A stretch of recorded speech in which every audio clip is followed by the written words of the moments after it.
I like the idea of staying in there, take your jackets off, pack some lunches, get some bag lunches in here. We don't leave there until we get a speaker.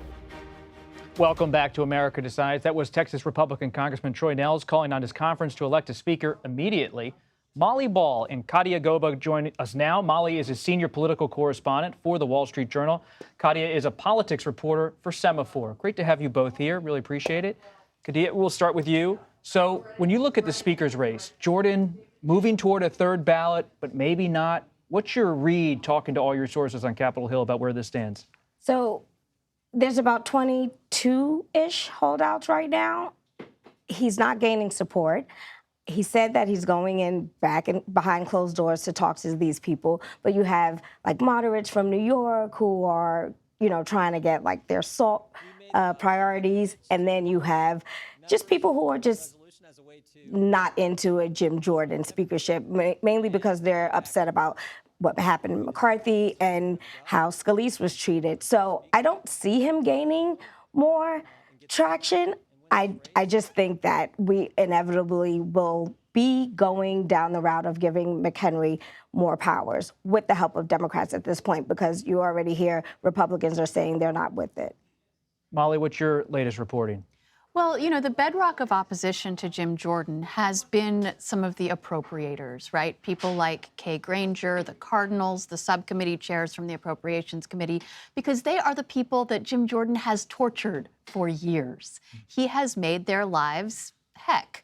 And they don't want him to be speaker as a result. And they are not seeing anything from what I've been seeing and hearing that has made them any more excited about a Jim Jordan speakership in the last couple of days. They're only getting more dug in. He may have more no votes on a third ballot than he had on the second, and he had more on the second than he had on the first. At the same time, as Kadia was just saying, this compromise plan has completely fallen apart. It's been declared dead. Jordan, who supported it this morning, has now walked away from it. So there's a feeling that we're almost back at square one, and nobody has any idea where it can go. Kadia, you've been reporting extensively on the right wing of the Republican Party. I've read your reporting for Semafor.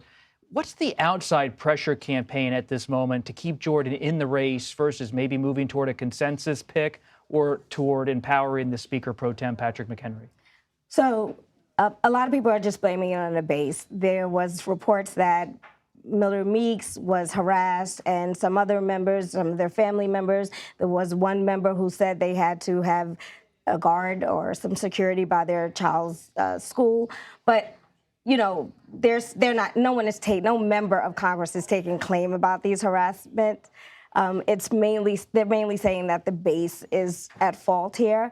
And I mean, either way, it doesn't look good for a Speaker Jordan for things like this to be happening. And I will say, in terms of him pushing on appropriations, or there's also this idea about the aggression that's bubbling up here and how the conference is already divided. So here we have more people doubling down the right specifically for Jordan. I don't know where that leaves the other factions of the conference, and it just seems more divided here, which is why, like I keep saying, they're going to have to depend on Democrats at this point. I heard CBS News heard that things got so tense today. Kevin McCarthy, the former speaker, was yelling at Matt Gaetz in this closed-door meeting among Republicans. What about Democrats? They're watching this from afar, maybe not too far away.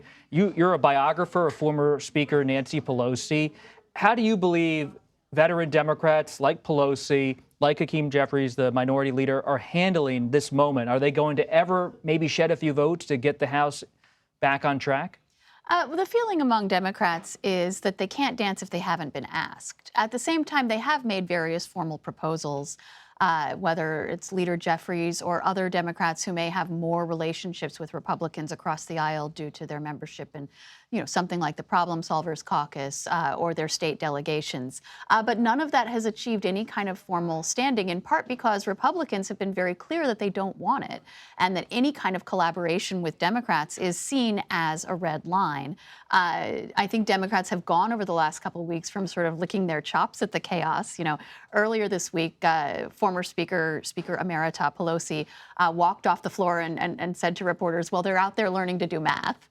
And she was famous for her ability to count votes. And she was able to pull off a lot more with a majority exactly this narrow. At the same time, I think they've gone from sort of gleefully watching the other side burn to really being concerned about where this all goes if they can't get their act together. Who are you watching beyond Patrick McHenry, the Speaker Pro Tem, beyond Jim Jordan? Could there be a Kevin Hearn from Oklahoma, a Jody Arrington, Tom Cole from Oklahoma, Elise Stefanik from New York? Is there any candidate out there, a potential candidate you're watching as someone who in this storm could walk in and say it's time for a change? Well, I have sources are telling me that the Texas delegation is planning on introducing or nominating Arrington. Not sure where that will go, because at the same time I heard there's 4 oppositions from the delegation about this idea. But also, it's a strong delegation, though. Yeah, it is. It's long, but if you have 4 people already in closed doors talking about opposing that, that's kind of like a dead-end situation, it seems to me. I know this is a dark horse, but a lot of people behind the scenes have floated Kathy McMorris Rodgers, and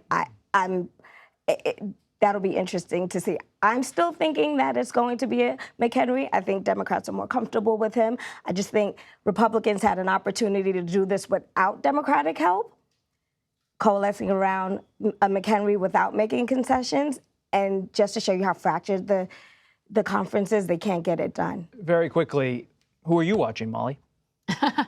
Well, I'm watching all of them. You know, I think another thing that you keep hearing, the person who keeps getting the most votes besides the nominee on the floor is Kevin McCarthy. And you had Mike Lawler from New York, one of those moderates, putting out a statement just a few minutes ago saying that we should nominate McCarthy again. He is the only Republican who's proven he can get 217 votes on the floor.